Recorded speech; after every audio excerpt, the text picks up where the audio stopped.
JK here అంటున్న అతని ముఖంలో నవ్వు మాయమైంది. సెల్ తీసుకుని విసురుగా బాల్కనీలోకి వెళ్ళిపోయాడు. దిగులుగా చూసింది వెళ్ళిన వైపు.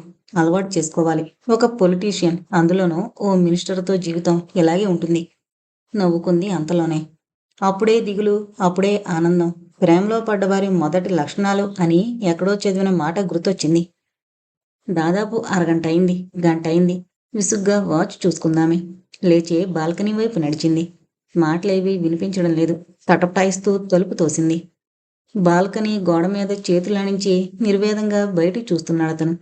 ఆమె వచ్చిన అలికిడి కూడా పట్టనంతగా ఏదో ఆలోచిస్తున్నాడు. తెల్లబోయి అతని దగ్గరగా వెళ్ళింది. భరద్వాజ తెప్పరిల్లి చూశాడు. ఏమైంది? ఏంటలా ఉన్నారు? లోపలికి రాలేదేం? ఏం లేదు. బానే ఉన్నాను. నువ్వు వెళ్ళి మ్యాచ్ చూడు నెమ్మదిగా చెప్పాడు. మీరు రండి బెరుగ్గా పిలిచింది. మౌనంగా కదిలి లోపలికి నడిచాడు. అలసటగా టీవీ ముందున్న తివాచీ మీద కూలబడ్డాడు. టీవీ ఆఫ్ చేసి అతని పక్కన కూర్చుందామె. కళ్ళు మూసుకుని జుట్టులోకి వేళ్లు జరుపుకున్నాడు. ఆశ్చర్యంగా చూసింది అతని వైపు. ఎప్పుడూ చూడలేదు అతన్నలా నిస్తేజంగా, దిగులుగా, బాధగా. ఆఖరికి ప్రాణం మీదకొచ్చినప్పుడు నిబ్బరంగానే ఉన్న భరద్వాజే తెలుసు ఆమెకి. తానెప్పుడూ చూడని కోణం అది. భరద్వాజ, ఏమైనా ప్రాబ్లమా? వర్క్ టెన్షనా? పర్సనల్లా? నాతో చెప్పరు? లేదంటే నా వల్ల? చ అదేం లేదు. మీరెప్పుడూ నవ్వుతుంటేనే బాగుంటారు తెలుసా? నవ్వరు ప్లీజ్ ఆప్యాయంగా అడిగింది. కళ్ళు విప్పి ఆమె వైపు చూశాడు. అతని ముఖంలో అదే నైరాస్యం, వేదన. బాధగా వెనక్కి వాలి సోఫా నానుకుని కళ్ళు మూసుకున్నాడు. పెదవులు అదిమి పట్టిన దుఃఖాన్ని నిలపలేక అదురుతున్నాయి. చాలా కష్టం మీద వేదనని నిగ్రహించుకుంటున్నట్టు తెలుస్తోంది.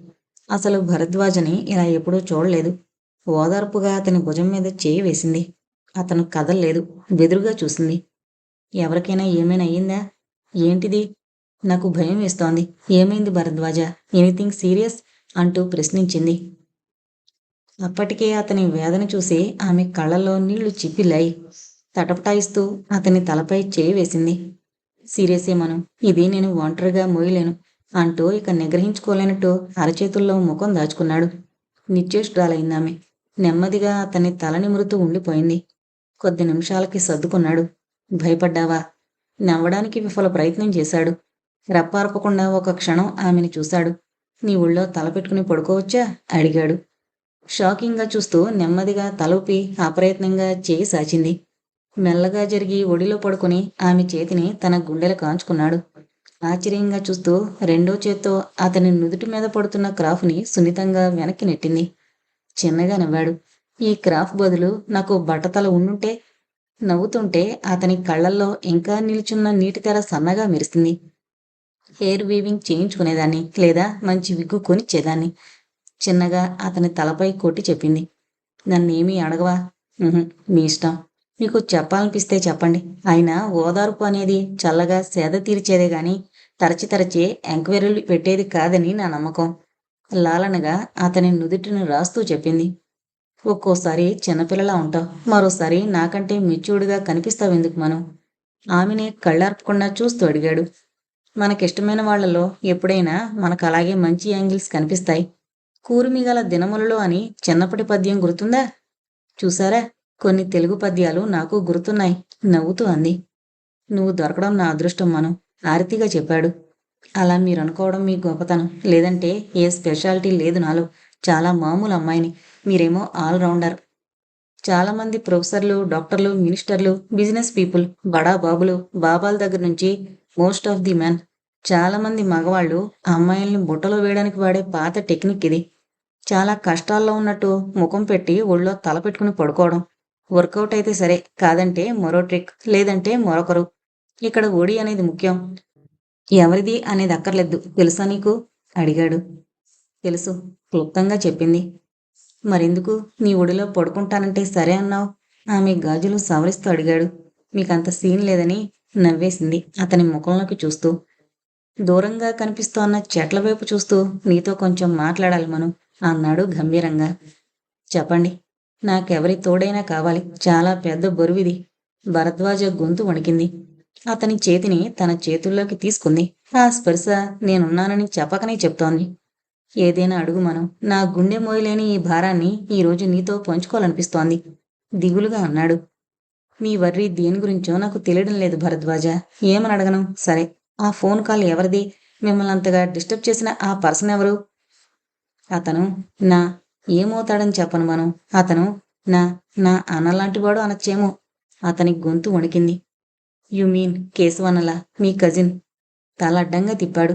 కాదు, హీ ఈజ్ మై బ్రదర్. సమాజం ఒప్పుకొని అన్నాని పలకడానికి నా నాలుక కూడా అంగీకరించని ఓ బంధం. Oh, I'm sorry. Is he disturbing you? మీ నాన్నగారికి తెలుసా ఈ విషయం? అతను ఎవరనుకుంటున్నావు? అర్థమైంది భరద్వాజ. చెప్పారుగా, ఐ కెన్ అండర్స్టాండ్. మీ ఫాదర్, ఇంకో వైఫ్, ఆర్ మేబీ చిన్నప్పుడు చేసిన తప్పుకి రిజల్ట్. అదేగా మీరు చెప్పేది? చిన్నప్పుడు చేసిన తప్పే, కానీ నాన్నది కాదు. కన్ఫ్యూజింగ్గా చూసింది. అంటే? ఇంకేదో అడగబోయిన ఆమెకేదో స్ఫురించింది. ఒక్కసారిగా ఒళ్ళు జలధరించగా అతని వైపు చూసింది. నిర్వేదంగా ఆమె వైపు చూసి తల తిప్పుకున్నాడు. యు గాట్ ఇట్ రైట్ మను. అతను అమ్మ కొడుకు, మా అమ్మ కొడుకు. త్రుళ్ళిపడి చూసింది. తన రియాక్షన్తో ప్రమేయం లేకుండా అతను నిర్వికారంగా ఎటో దూరంగా చూస్తున్నాడు. తల్లంటే ఓ నమ్మకం, ఓ గౌరవం, ఓ నిజాయితీ. తమ తల్లి గురించిన ఏ చెడు విని తట్టుకోలేరే పిల్లలు. తమ తల్లిని మించిన పవిత్రురాలు ఉండదనే గుడ్డి నమ్మకం ప్రతి బిడ్డకి. దైవాన్ని మించిన స్థానం, బంధాన్ని మించిన బంధం. అలాంటిది ఆమె గురించి చెడుగా తెలిస్తే ఆ పిల్లల గుండె ఎంత మండుతుందో ఊహించలేరెవరు. ప్రపంచమే తిరగబడినట్టు అవుతుందా ఒక్క వార్తకి. అలాంటిది భరద్వాజ. అతను అనుభవిస్తోన్న ఆవేదన స్థాయి అర్థమై నెమ్మదిగా అతని చేతిని బెదురుగా స్పృశించింది. అమ్మని తప్పు పట్టలేను. తను చేసిన పాపమల్ల ప్రేమించిన వ్యక్తిని నమ్మడం, అంతే. భరద్వాజ కళ్ళలో నీళ్లు చిప్పిల్లాయి. అంతలో తమాయించుకున్నాడు.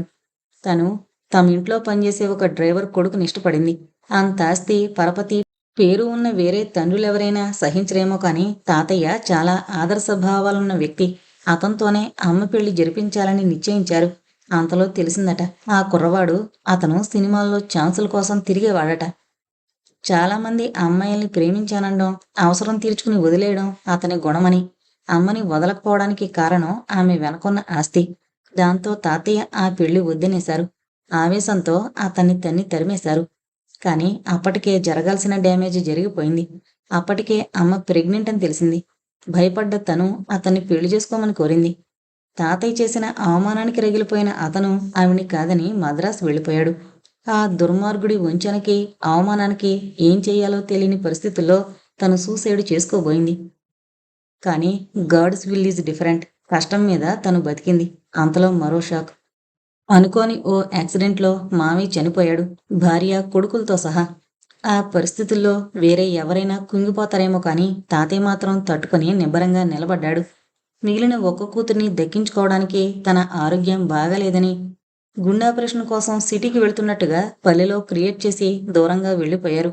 అక్కడే అతను పుట్టాడు. తాతయ్య కారు డ్రైవర్ స్వామి చాలా భక్తి పరాయణుడు. అనుక్షణం తాతయ్య నీడలా ఉండేవాడు. కొడుకు చేసిన పాపాన్ని తాను తీసుకుపోతానని, జీవితంలో కంటపడకుండా పెంచి ప్రాయశ్చిత్తం చేసుకుంటానని ప్రాధేయపడ్డాడట. ఆ పిల్లవాడు ఎదురుగా ఉంటే తన కూతురి లైఫ్ ఎటూ పాడవుతుందనే భయంతో తాతయ్య ఒప్పుకున్నారు. చనిపోయిన పిల్లాడు పుట్టాడని అమ్మకి చెప్పి కొన్నేళ్ల తర్వాత నాన్నతో పెళ్లి చేశారు. నాన్న, తాతయ్య నిరంతరం రాజకీయమే శ్వాసగా, ధ్యాసగా ఉన్న వ్యక్తులు. సో వాళ్ళు మామ, అల్లుళ్ళ కన్నా చాలా దగ్గర స్నేహితుల్లా ఉండేవారు. తాతయ్య అనారోగ్యం కారణంగా తిరిగి సొంతూరుకు వెళ్ళిపోయారు. ఒకరోజు తాతయ్యకి సీరియస్గా ఉంది అనేసరికి నేను వెళ్ళాను. తాతయ్య అక్కడ నాకు ఈ విషయాలన్నీ చెప్పారు. వాళ్ళకి ఇన్నేళ్లు డబ్బు పంపించేవారని, కానీ అప్పుడప్పుడే అతను ఆస్తిలో వాటా కోసం వేధిస్తున్నాడని, తాను ఆల్రెడీ అది నాన్న పేరు మీద రాసేయడం వల్ల తిరిగి అడిగే పరిస్థితి లేదు కాబట్టి ఎలాగో మేనేజ్ చేస్తున్నానని చెప్తూ, ఇక అతను జీవించుండగా అమ్మ ప్రశాంతంగా ఉండడం కల కాబట్టి నన్నే నిర్ణయం తీసుకోమని చెప్పారు. తాతయ్య చనిపోయాక కొన్నేళ్లు వాళ్ళు కాముగా ఉన్నారు. నెమ్మదిగా ఎలాగో వారికి డబ్బు చేరుతోంది నా నుంచి అని తెలుసుకున్నారు. వేధించడం మొదలుపెట్టారు. చాలా ఏళ్లే మేనేజ్ చేశాను. కానీ గత కొద్ది నెలల నుండి అతని టార్చర్ చాలా ఎక్కువగా ఉంది. ఎలా హ్యాండిల్ చేయాలో తెలియక చాలా భయంగా, బాధగా ఉంటోంది. పాణికి, మురళికి కూడా చెప్పుకోలేని విషయాలివి. ఫర్ దట్ మ్యాటర్ పాణి, అతను చిన్నప్పుడు ఒకే చోట ఉండేవారు. పాణి వాళ్ళ నాన్న ఆ తర్వాత మా దగ్గర వర్క్ స్టార్ట్ చేశారు. అందుకే పాణికి తెలిసిపోతుందేమో నా ఫోన్స్ వల్ల అన్న భయం కూడా వేస్తోంది. తాతయ్య తర్వాత ఈ విషయం ఎవరికీ చెప్పుకోలేక, నాలో నేనే దాచుకోలేక నరకం చూస్తున్నాను. ఇంక మొయ్యలేక ఈ రోజులా ఆగాడతను. తన గతం, బాధ, వ్యధ అంతా తీరేలా అన్నీ చెప్పాడు. ఆగుతూ, ఆలోచిస్తూ. తన జీవితం మొత్తాన్ని ఆమె ముందు పరిచాడు. చెప్పడం పూర్తి చేసి చాలాసేపు నిశ్శబ్దంగా అలాగే ఉండిపోయాడు. నెమ్మదిగా అతని చేతిని తన చేతిలోకి తీసుకుని అలాగే కూర్చుండిపోయింది చాలాసేపటి వరకు. చాలా స్ట్రాంగ్ మీరు. చిన్న చిన్న కష్టాలకే కదిలిపోయి కంటతడి పెడతామే, అలాంటిది మీరు, మీ సహనం, ఓపిక, ఈ ప్రశాంతత ఇవన్నీ నిజంగా చాలా గొప్ప గుణాలు భరద్వాజ. ఒక్కో మాటే పేర్చుకుంటూ చెప్పింది. నిర్లిప్తంగా చూశాడతను. ఎంతకాలం మనం? ఏ మనిషికైనా ఎంతకాలం ఉంటుందా సహనం, ఓపిక? తాతయ్య అదృష్టవంతుడు. ఈ నరకం చూడకుండా వెళ్ళిపోయారు. ఆయన కోరిక ప్రకారం అమ్మా నాన్నలకి ఈ విషయం తెలియకుండా జీవితాంతం ఉంచగలిగితే చాలు. ఆయనకిచ్చిన మాట నిలబెట్టుకున్నట్టే. నిట్టూర్చాడు. తల ఊపింది. నిజంగానే చాలా బాధాకరమైన విషయం భరద్వాజ. కన్న కొడుకే కన్న తల్లి పరువు గురించి ఆలోచించకుండా ఆగిపోయింది. నిజంగా ఏం మాట్లాడాలో కూడా తెలియట్లేదు. అతన్ని తప్పు పట్టడానికి కూడా లేదు మనం. ఆ డ్రైవర్ చివరి వరకు నిజాన్ని దాచాడు. కానీ అతను చివరి దశలో ఉండగా అతని కొడుకు తిరిగొచ్చాడు. అండ్ తర్వాత తన పెంపకంలో ఇతని మనసు స్పాయిల్ చేశాడు. అలా పెరిగిన వ్యక్తికి తల్లంటే ఏం గౌరవం ఉంటుంది చెప్పు? కేవలం ఆ ఆలోచనే నన్ను అతని గురించి చెడుగా ఆలోచించకుండా కాపాడుతోంది. పైగా ఎంత కాదనుకున్నా, అనుకోవడానికి ఎంత చేదుగా ఉన్నా రక్త సంబంధం కదూ. మీరు మీరు యాక్సెప్ట్ చేయగలరా భరద్వాజ? షాకింగ్గా చూస్తూ అడిగింది. కోర్స్ చేసేవాణ్ణి మనం. తాతయ్య నాకు ఆ విషయం చెప్పినప్పటి నుంచి ఆలోచించాను. ఒకవేళ అతను నాకు తారసపడితే తప్పకుండా పాజిటివ్గానే రియాక్ట్ కావాలి. తాతయ్య పాతకాలం మనిషి వగేరా వగేరాలన్నీ అనుకున్నాను. కానీ అతను నన్ను మొదటిసారి కలిసినప్పుడు అప్రోచ్ నాలోని అన్ని ఆలోచనల్ని చంపేసింది. I can imagine. చాలా చెడ్డగా మాట్లాడుంటాడు కదూ. జాలిగా చూస్తూ అంది. తల అడ్డంగా తిప్పుతూ అన్నాడు. No, you just can't imagine మనం. అతనేం మాట్లాడినా నేను తట్టుకునేవాణ్ణే. ఆగాడు. కానీ కానీ వాడు నా తల్లి ఫోటోలు తీసుకునొచ్చాడు నాతో డీల్ మాట్లాడడానికి. ఆ రోగ్. వణికింది అతని గొంతు. నిర్ఘాంతపోయి చూస్తుండిపోయిందామె. కానీ ఆ రోజుల్లో ఫోటోలా మిమ్మల్ని ట్రిక్ చేశాడేమో భరద్వాజ. బిరుకుగా అంది. అసలు ఆ విషయంలో నోరు తెరవాలన్న వణుకు పుట్టిందామెకి. అతని తండ్రి సినిమాల్లో కెమెరామెన్ మనం. ఆ రోజుల్లోనే క్లుప్తంగా చెప్పాడు తన చేతుల వైపు చూసుకుంటూ. వేరే ఎవరైనా ఆ రోజే అసలప్పుడే నా చేతుల్లో అయిపోయేవాళ్ళు. కేవలం తాతయ్య మాట, అమ్మ కొడుకన్న బాధ ఆపై నన్ను. అతని కళ్ళల్లో నీళ్లు చిప్పిల్లాయి. చొప్పున అతన్ని హత్తుకుంది. చాలు భరద్వాజ, చాలు. మీ బాధ అర్థమైంది. ఇంకేమీ చెప్పొద్దు. అవన్నీ తలుచుకోవద్దు కూడా. అమ్మ తప్పేమీ లేదు, మనం ప్రేమించింది అంతే అంతే. అమ్మ తప్పేమీ. గట్టిగా కళ్ళు మూసుకున్నాడు. అతని చెయ్యి ఆమె భుజం చుట్టూ బిగుసుకుంది. Calm down Bharadwaj, calm down please. నెమ్మదిగా అతని తల నిమురుతూ ఉండిపోయింది. ప్రపంచంలో అన్నిటికన్నా పెద్ద ఓదార్పు ప్రేమే. మనసును తాకిన అన్ని గాయాలకి మందు ప్రేమే. సెలలో ఏవో వివరాలు సీరియస్గా నోట్ చేస్తున్న భరద్వాజ వైపు చిరునవ్వుతో చూసింది. ఏం సార్, ఇవాళ వర్క్ మూడే కానీ వాకింగ్ మూడు లేనట్టుంది మీకు. సారీ, బోర్ కొడుతోందా? నాకు ఒక 2 minutes ఇవ్వు. No no, carry on. స్టేట్కి మీరంత ముఖ్యమైన వ్యక్తో నాకు తెలుసు. I can't be irresponsible. I will learn to see you working. తర్వాత ఉపయోగపడుతుంది నాకు. చిలిపిగా నవ్వింది. Well, in that case I am the one who is being very much irresponsible. ఇది గవర్నమెంట్ పని కాదు, సొంత పని. ఓ. ఏమనాలో తెలియక నవ్వి ఊరుకుంది. ఒక 10 నిమిషాల తర్వాత సెల్లో తన పని ముగించి మనోజ్ఞం వైపు చూశాడు. ఈ ఫోటో చూడు. చాలా పాతకాలం నాటి గుడిలా ఉంది. ఏంటి స్పెషాలిటీ? మామూలు స్పెషాలిటీ కాదు మనం. నేను చెప్పబోయేది మీ వరకే ఉంచుకో. It's highly confidential. అయ్యో, నాకేం చెప్పనక్కర్లేదు భరద్వాజ. ఏదో ఊరికి అడిగాను. నువ్వు అడిగావని కాదు మనోజ్ఞ. ఇక ఎప్పటికైనా నీకు తెలియాల్సినవి వివరాలు. ఆశ్చర్యంగా సంతోషంతో మెరిసే కళ్ళతో అయితే చెప్పండి వింటాను అంది బుద్ధిగా చేతులు కట్టుకుని అతని వైపు చూస్తూ. చిన్నగా నవ్వాడా గెస్చర్కి. ఇది మా ఊరి వేణుగోపాలస్వామి గుడి. కొన్ని వేల ఏళ్ల క్రితంది. మా పూర్వీకులు ఇన్హెరిట్ చేసుకున్నారు ఈ గుడి ధర్మకర్తృత్వం. అంటే పూజారి వాళ్ళునా? నీ తెలుగు నాలెడ్జ్కి దండం. God save me. మా తాతలి గుడికి ధర్మకర్తల తల్లి అంటే లెగసీ. కమ్ కేర్ టేకర్స్ అనుకో. అర్థమైందా? ఓకే ఓకే అయితే. మా పూర్వీకుల హయాం వచ్చేసరికి వాళ్ళ నిర్లక్ష్యం వల్ల గుడి పాడుబడే స్థితికి వచ్చింది. బాగు చేయాల్సిన పరిస్థితి. దాంతో బాధ్యత నీదంటే నీదని కొట్టుకుని చివరికి గుళ్ళోనే పొడుచుకుని కోర్టులకెక్కారు. గవర్నమెంట్ వారు అంతకంటే బద్ధకంగా ఓ ఎంక్వైరీ పడేసి గుడి సీల్ చేసేశారు. చాలా రోజులు పోరాడుకుని చివరికి ఆ పూర్వీకులు పోయారు. కేసు తేలిన తాతలు హేతువాదులు. దాంతో గుడి సమస్య తర్వాత ఊరి సమస్యలు ముందు అనుకున్నారు. గుడి బాగు మూలన పడింది. తాతలకి వారసులు ఆడపిల్లలే. పెద్దమ్మ అంటే కేశవన్న వాళ్ళమ్మ, ఇక మా అమ్మ. ఎందుకంటే మామయ్య పోయాడు కదా. దాంతో మాకొచ్చిందా రెండో వాటా. మా నాన్న రాజకీయాల్లో బిజీ. కేశవన్న వాళ్ళ నాన్న మినిస్టరే, కానీ పక్కా బిజినెస్ మైండెడ్. ఇలాంటివన్నీ ఇంట్రెస్ట్ లేదాయనకి. తర్వాత మా టైం అంటే నేను, కేశవన్న, ఇద్దరు తాతలకి కలిపి మేమే వారసులం. ఊరి వాళ్ళ రిక్వెస్టులతో గుడి రిపేర్ చేసే బాధ్యత మేం తీసుకున్నాం. సరిగ్గా రిపేర్ మొదలుపెట్టాక కొన్ని తాళపత్రాల టైపులో బయటపడ్డాయి. అది చూసి కుతూహలంతో అందులో ఉన్న వివరాలను బట్టి తవ్వించాం. అక్కడ మాకో నిధి దొరికింది. ఆగాడు. అనంత పద్మనాభస్వామి టెంపుల్లాగానా? ట్రెజర్సా? ఉద్విగ్నంగా అడిగింది. తలూపాడు. ఊహించలేనంత. దాదాపుగా ఓ రాష్ట్రానికి 4 సార్ల బడ్జెట్ కేటాయింపుల కంటే ఎక్కువే ఉంటుంది అక్కడ సంపద. కలలో కూడా చూడని మాన్యమది. ఆనాటి కాయిన్స్ అయితే ఏమయ్యేదో కానీ లక్కీగా చాలా వరకు బంగారం, రత్నాలు, వెండి, వజ్రాలుగానే ఉంది. గాడ్, నిజమా? కథలు చెప్తున్నారా? ప్రామిస్? నవ్వాడు. నిజమే, ఒట్టు. మరైతే టీవీల్లో, పేపర్లో ఎక్కడా? అంటూ ఆగింది. Wait, I got it. అంటే మీరు బయట పెట్టలేదు అంతే కదా? అదేంటి భరద్వాజ, ఎందుకలా? చూస్తూ చూస్తూ అంత డబ్బు ఎవడొదులుకుంటాడు మను? ఆమె ముఖం చూస్తూ అడిగాడు. చిన్నగా నవ్వింది. పట్టుకెళ్ళి మీ కాన్స్టిట్యూషన్లో జనం చెవుల్లో పెట్టండి. కాలీఫ్లవర్స్ బాగుంటాయి. రీజన్ లేకుండా మీరేది చేయరు. ఇంతకీ కారణం ఏంటి? తృప్తిగా చూశాడు ఆమె వైపు. తన నమ్మకం ఎప్పుడూ తప్పలేదే ఆమె విషయంలో. తనని అర్థం చేసుకోవడంలో పూర్తి నిజాయితీ ఉందామెలో. గుడి బాగు కోసం, కరువు కాటకాల్లో ప్రజల సంరక్షణ కోసం ఏనాడో పూర్వీకులు ఏర్పాటు చేసిన ఖజానా అది. దాన్నిప్పుడు వారసులమంటూ కబ్జా చేయలేం గాని, అలాగని ప్రభుత్వానికి అప్పజెప్పామా న్యాయమూ జరగదు. అదేంటి భరద్వాజ, మీరుండగా? నీకిదివరకే చెప్పాను కదా మనోజ్ఞ, డబ్బు, పదవి ముందు ఏవీ పనికిరావు. అందుకే నేను, కేశవ ఓ నిర్ణయానికొచ్చాం. ఆ డబ్బుతో మావయ్య ఆశపడ్డ గ్రామోన్నతి సాధించొచ్చు. ప్రతి పల్లెని సెల్ఫ్ సఫిషియెంట్ చేయాలి. ఎవరి మీద ఆధారపడకుండా పల్లె నుండొచ్చే రెవెన్యూ పల్లెకే చెందేలా ఉండాలి. అలాంటి ప్రాజెక్టులు రావాలి. అంతేకాని డెవలప్మెంట్ మొత్తం సిటీలో చేసేసి పల్లెలు మన పొట్టుకొమ్మలంటూ ఉపన్యాసాలు ఇవ్వడం వేస్ట్. అగ్రికల్చర్కి పూర్తిగా సపోర్ట్ ఇవ్వాలి. ఇంకా ఇంకా చాలా ఉన్నాయి. మొత్తం మొదటి విడత లాటరీలో 112 వెనకబడిన గ్రామాలొచ్చాయి. అది మన రాష్ట్రంలోనే. You mean 112 villages? My goodness, అంత డబ్బుందా? అమాయకంగా అడిగింది. 4 రాష్ట్రాలకి సరిపడా ఉంది. అందులో పొదవంతు కేశవ జాగ్రత్తగా కన్వర్ట్ చేశాడు. యూనో, మేము ఊహించిన దానికంటే 10 రెట్లు ఎక్కువ వచ్చింది.